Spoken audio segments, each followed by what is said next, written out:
हर हर महादेव, जय शिव शंकर। सभी कथा प्रेमियों का हृदय से आपका स्वागत है। आज की हम कथा में सुनेंगे घटोत्कच का विवाह। एक समय की बात है, सोनक जी कहते हैं, हे सूत जी, आपने गुप्त अक्षेत्र के इस अत्यंत अद्भुत, परम पावन, अनुपम तथा हर्षवर्धक महात्म्य का वर्णन किया। यहाँ अब हम यह जानना चाहते हैं कि चंडिल और विजय कौन थे और सिद्ध माता की कृपा से उन्होंने कैसे सिद्धि प्राप्त की। यह सब यथार्थ रूप से कहिए। उग्र सर्वा सूत जी ने कहा, ब्रह्मन, इस विषय में मैं व्यास जी के मुख से सुनी हुई एक अद्भुत कथा कहूँगा। पहले की बात है, पांडवों ने राजा द्रुपद की पुत्री द्रौपदी को पाकर धृतराष्ट्र की आज्ञा से इंद्रप्रस्थ नामक नगर बसाया।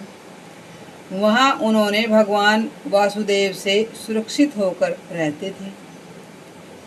एक समय पांडव अपनी राजसभा में बैठकर नाना प्रकार की बातें कर रहे थे। इतने में ही भीम का पुत्र घटोत्कच वहां आया। उसे आया देख पांचों भाई पांडव तथा परम पराक्रमी श्री कृष्ण सहसा सिंहासन से उठे और बड़ी प्रसन्नता के साथ सबने घटोत्कच को हृदय से लगा लिया। भीमनंदन घटोत्कच ने भी अत्यंत विनीत भाव से उन सब को प्रणाम किया। तत्पश्चात राजा युधिष्ठिर ने उसे अपनी गोद में बिठाकर आशीर्वाद दिया और स्नेहपूर्वक उसका मस्तक सूंघते हुए सभा में इस प्रकार पूछा, बेटा, कहाँ से आते हो? इतने वर्ष तक कहाँ चले जाते हो?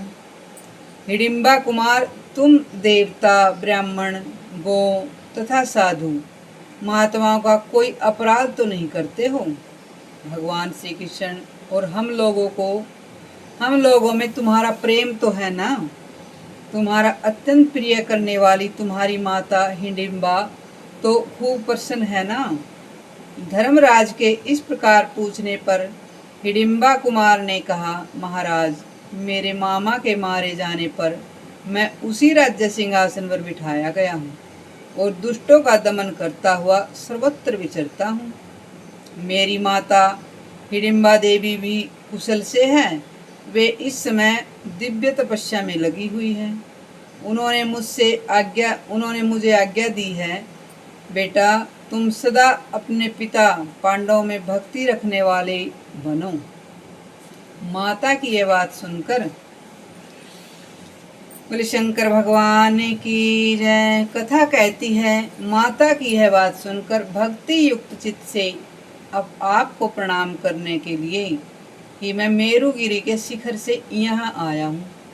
मेरी इच्छा है कि आप लोग मुझे किसी महान कार्य में नियुक्त करें, क्योंकि यही इस जीवन का महान फल है कि पुत्र अपने पितृवर्ग की आज्ञा का पालन करे। कथा हमें शिक्षा देती है कि हर पुत्र का धर्म है अपने पिता की आज्ञा का पालन करना। इससे वह पुण्य लोकों पर विजय पाता है और इस संसार में भी यशस्वी होता है। कथा कहती है, घटोत्कच के ऐसा कहने पर धर्मराज युधिष्ठिर उससे इस प्रकार बोले, बेटा, तुम ही हमारे भक्त और सहायक हो। हिडिंबा कुमार निश्चय ही जैसी माता होती है वैसा ही उसका पुत्र भी होता है। तुम्हारी माता हम लोगों के प्रति अविचल भक्ति रखने के वाली है। तुम भी ऐसे ही हो। ओ मेरी प्यारी पतोहू हिडिंबा देवी बड़ा कठिन कार्य कर रही है, जो कि अपने प्यारे पति की सेवा का सुख छोड़कर तपस्या में ही संलग्न है। इस प्रकार बहुत सी बातें कहकर धर्मराज ने भगवान श्री कृष्ण से कहा, पुंडरीकाक्ष, आप तो जानते ही हैं कि घटोत्कच का जन्म भीमसेन से हुआ है। यह उत्पन्न होते ही तरुण हो गया था, यानी जवान हो गया था। श्री कृष्ण, मैं चाहता हूँ कि मेरे इस पुत्र को योग्य पत्नी प्राप्त हो। आप सर्वज्ञ हैं, बताइए इसके योग्य पत्नी कौन हो सकती है? धर्मराज के ऐसा कहने पर भगवान श्री कृष्ण ने क्षण भर ध्यान करके उनसे कहा, राजन, मैं बतलाता हूँ। घटोत्कच के योग्य एक बड़ी सुंदरी स्त्री है जो इस समय प्राग ज्योतिषपुर में निवास करती है। बहुत पराक्रम करने वाला जो मुर नाम का दैत्य था, उसी की वह पुत्री है। मुर दैत्य बड़ा भयंकर था और पास में दुर्ग में रहता था। वह मेरे हाथ से मारा गया और उसके मारे जाने पर उसकी पुत्री कामकंटका मुझसे युद्ध करने के लिए आई। वह अत्यंत पराक्रमी होने के कारण बड़ी भयानक जान पड़ती थी। तब खड्ग और खेटक धारण करने वाली उस दैत्य कन्या के साथ महासमर में मैंने भी युद्ध आरंभ किया। मेरे सारंग नामक धनुष से बड़े बड़े बाण छूटने लगे, परंतु मुर की पुत्री ने मेरे उन सभी बाणों को खड्ग से ही काट डाला। तब मैंने उसका वध करने के लिए अपना सुदर्शन चक्र उठाया। यह देख कामाख्या देवी मेरे आगे आकर खड़ी हो गई। बोलिए कामाख्या माता की जय। और इस प्रकार बोली, हे पुरुषोत्तम, आपको इसका वध नहीं करना चाहिए। मैं स्वयं इसकी खड्ग और खेटक प्रदान के लिए जो अजेय है, मैंने वह इसे प्रदान की है। कामाख्या देवी की यह बात सुनकर मैंने कहा, सुबह मैं ही इस युद्ध से निवृत्त होता हूँ, तुम इस कन्या को मना करो। तब कामाख्या देवी ने उसे हृदय से लगाकर कहा, हे भद्रे, तुम युद्ध से लौट चलो। ये माधव श्री कृष्ण युद्ध में दुर्जय हैं, यानी ये जीते नहीं जा सकते। कोई किसी प्रकार भी संग्राम में इन्हें मार भी नहीं सकता।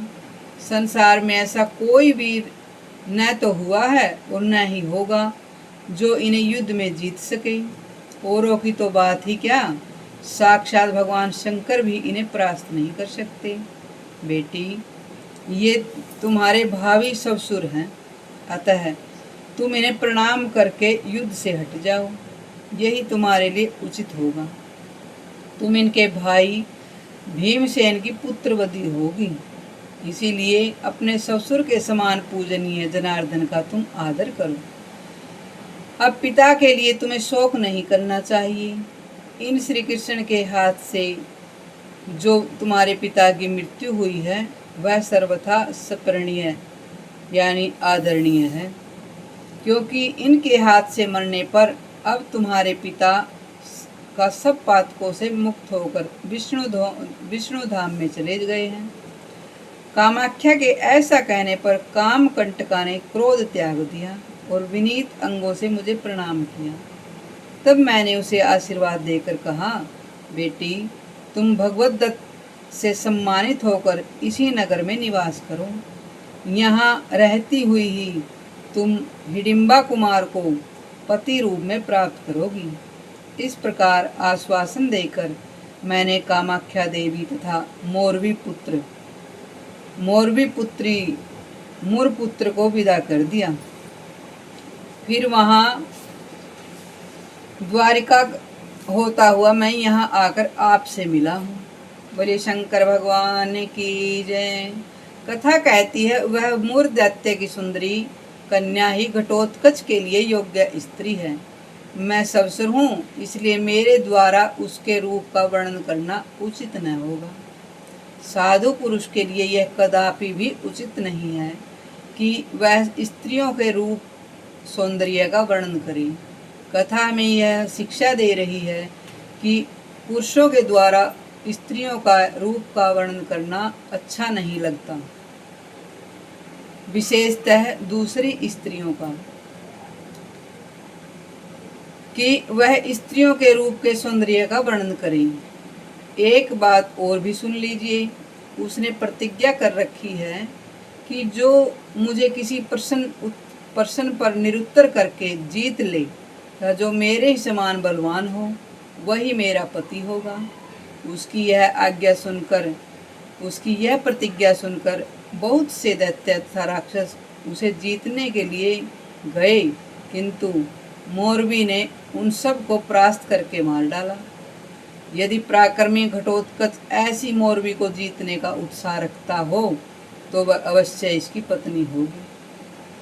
कथा कहती है, युधिष्ठिर बोले, हे प्रभु, उसके सब गुणों का से क्या लाभ है जब उसमें यह एक महान अवगुण भरा हुआ है। उस दूध को लेकर क्या किया जाएगा जिसमें विष मिला दिया गया हो।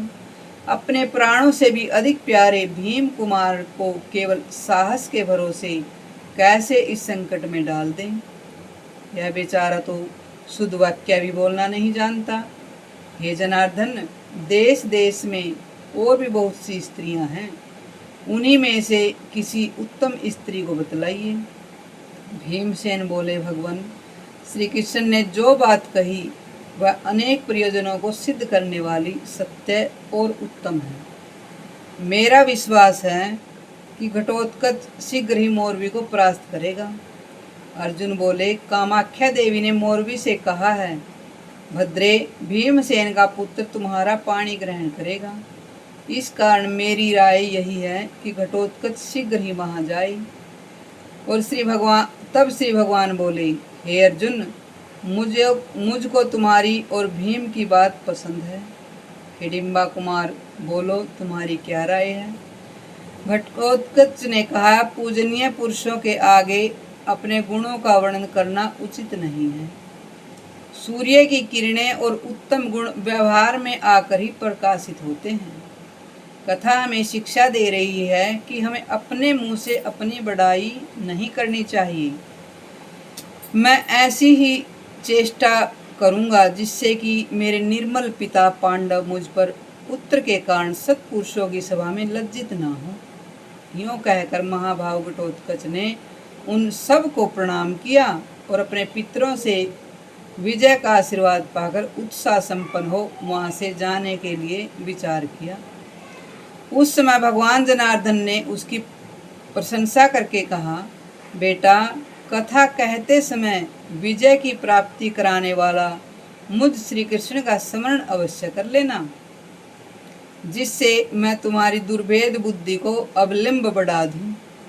ऐसा कहकर श्री कृष्ण ने उसे हृदय से लगाया और आशीर्वाद देकर विदा किया। कथा में यह शिक्षा देती है कि भगवान का नाम लेने से सभी प्रकार की बुद्धि हमारे अंदर प्रवेश कर जाती है। बोल शंकर भगवान की जय।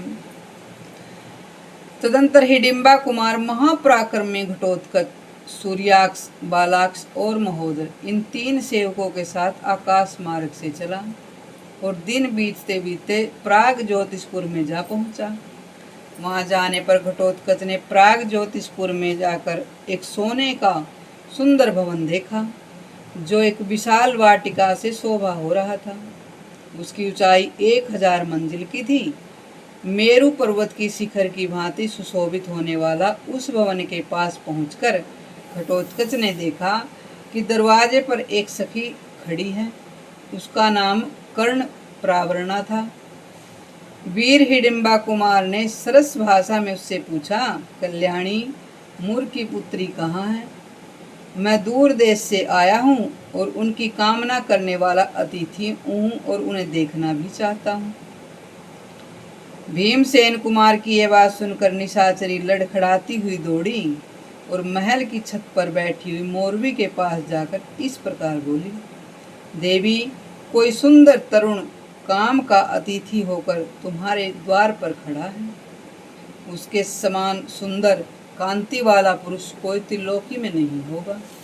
अतः अब उसके लिए क्या कर्तव्य है, यह आज्ञा दीजिए। कामकंटका बोली, अरे, उन्हें शीघ्र ही ले आ, विलंब क्यों करती हो?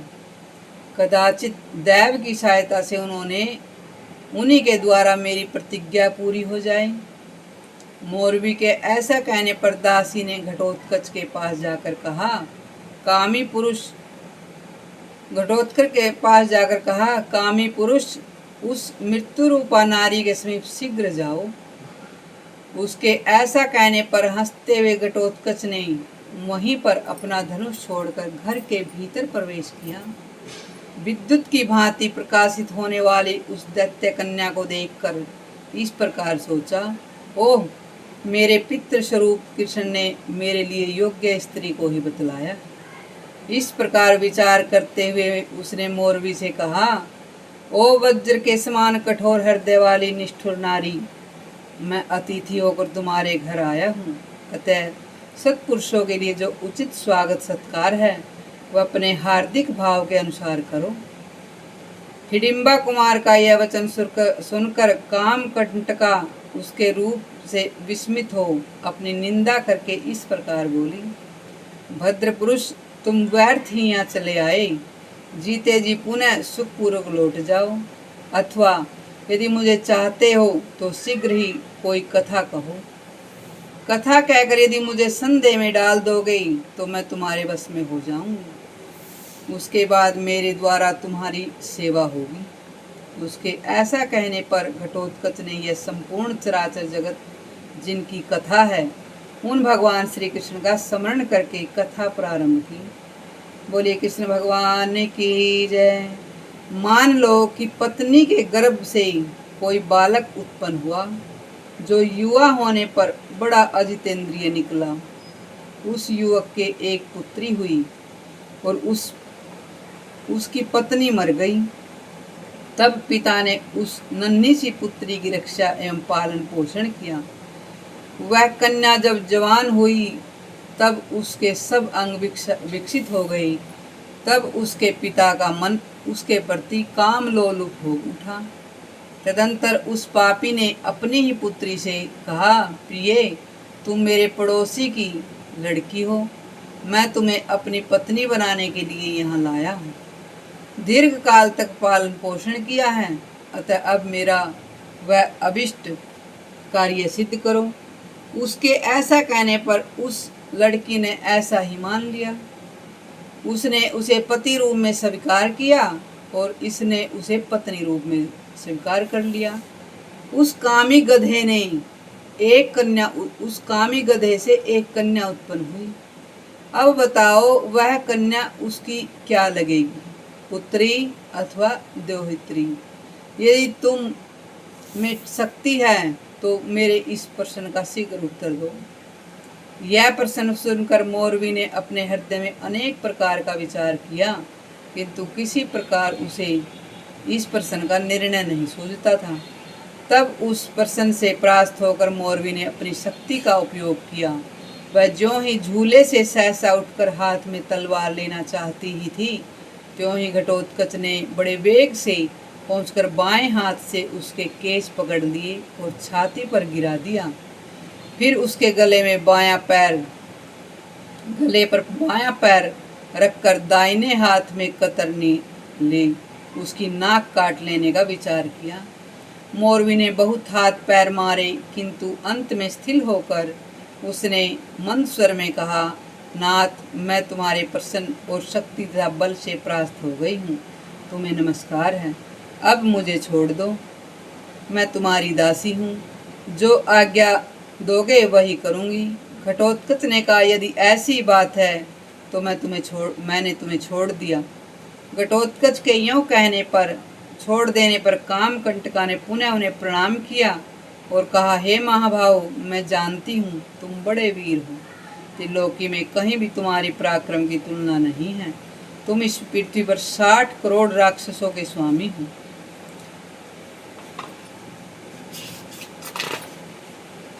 राक्षस स्वामी और मुझे कामाख्या देवी ने यह बतलाई थी। वे सब याद कर रही हूँ। मैं अपने सेवकों से तथा इस शरीर के साथ यह सारा घर तुम्हारे चरणों में समर्पित कर दिया। हे प्राणनाथ, आज्ञा दो, अब मैं तुम्हारे किस आदेश का पालन करूं? घटोत्कच ने कहा, मोरवी, जिसके पिता भाई बंधु मौजूद हैं उसका विवाह छिपकर हो, यह किसी प्रकार उचित नहीं है। इसीलिए अब तुम शीघ्र ही मुझे इंद्रप्रस्थ ले चलो। यही हमारे कुल की परिपाटी है। इंद्रप्रस्थ में गुरुजनों की आज्ञा लेकर ही तुमसे विवाह करूंगा। कथा में यह शिक्षा देती है कि परिवार की सहमति के बिना विवाह करना अच्छा नहीं होता। तदंतर मोरवी अनेक प्रकार की सामग्री ले घटोत्कच को अपनी पीठ पर बैठाकर इंद्रप्रस्थ में आई। भगवान श्री कृष्ण और पांडवों ने घटोत्कच का अभिनंदन किया। और उसके बाद शुभ लग्न में भीम कुमार ने मोरवी का पाणी ग्रहण किया। कुंती और द्रौपदी दोनों ही ने पुत्र वधू को देखकर बहुत प्रसन्नता व्यक्त की। विवाह सम्मत हो जाने पर राजा युधिष्ठिर ने घटोत्कच का आदर सत्कार करके उसने पत्नी सहित अपने राज्य को जाने का आदेश दिया। महाराज की आज्ञा सिरोधार्य करके हिडिंबा कुमार अपनी राजधानी हिडम्ब वन को चला गया। वहाँ उसने मोरवी के साथ बहुत दिनों तक क्रीड़ा की। समय अनुसार उसके गर्भ में एक महातेजस्वी बालक सूर्य के भांति कांतिमान बालक उत्पन्न हुआ। वे जो जन्म लेते ही युवावस्था को प्राप्त हो गया। उसने माता पिता से कहा, मैं आप दोनों को प्रणाम करता हूँ।